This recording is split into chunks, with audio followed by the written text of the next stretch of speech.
இப்போ நீங்கள் பார்த்துட்டு இருக்கிறது 2640 அடி உயரம் இருக்கிற ஒரு மலை உச்சி.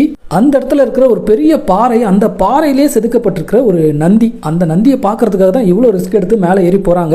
எவ்வளவு டெரரான ஒரு இடம் பாருங்க. நம்ம நிற்கிற இந்த பாறை இந்த மலையோடைய சரிவில் அப்படியே தனியாக நிற்குதுங்க.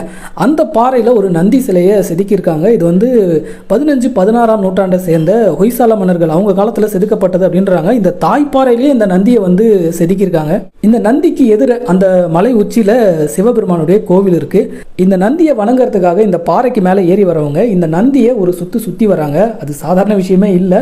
ஏன்னா இந்த நந்திக்கு பின்னாடி இடமே கிடையாதுங்க. நீங்க வந்து உயரத்தை பார்த்து பயப்படுறவங்களா இருந்தால் நிச்சயமா இந்த இடத்துக்கு வந்துடாதீங்க. இப்போ நான் நடக்கிறதே பார்த்தீங்கன்னா ஒரு கம்பியில காலை வச்சு தான் இந்த நந்தியை வந்து சுற்றி வரேன். இப்போ ஒரு வழியாக நான் வந்துட்டேங்க. இப்போ இந்த பாறையிலேருந்து எப்படி இறங்குறது அப்படின்னு யோசிச்சுட்டு இருக்கேன். அவ்வளோ உயரம். இந்த நந்தி எந்த மலையில் இருக்குன்னா கர்நாடகாவில் இருக்கிற சிவகங்கா அப்படின்ற ஒரு மலையில் இருக்கு. இந்த சிவகங்கா வந்து பெங்களூர்ல இருந்து 50 கிலோமீட்டர் தூரத்தில் இருக்குங்க.